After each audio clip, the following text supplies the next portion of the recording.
I would like to take the chance to try to make clear is that the criticism of the Waxman-Markey bill that says it's bad policy because China and India and Brazil are not doing anything, I think is unfounded, unfair, and misses the diplomatic, political, and historical context of climate change, which is the rich countries have done 3/4 of the emissions up to this point. Cumulatively, we put out many, many times the greenhouse gases per person that China and Brazil do,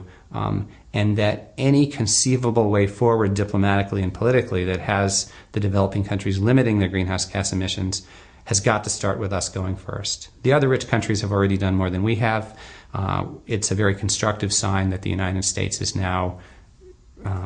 actually engaging this legislation, and the chance for it is a really key part of moving the whole world forward.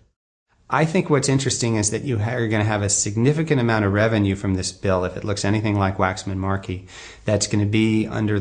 very likely somewhat under the control of state regulatory and government entities, up to 30% of the allowance value, which again, speaking very roughly here because it's impossible to say exactly, is somewhere on the order of $30 billion per year in the early years of the program, and another 15%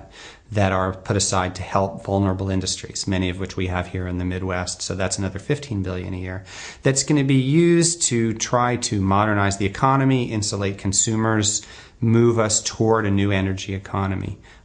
That's a very significant pool of public investment.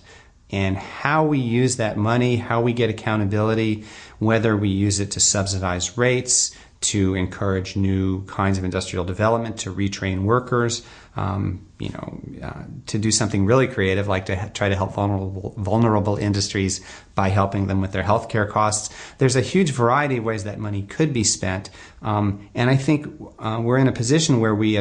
know at a small scale what can work. We don't really know that well how to scale these programs up, and so it's a real challenge, and exciting and very interesting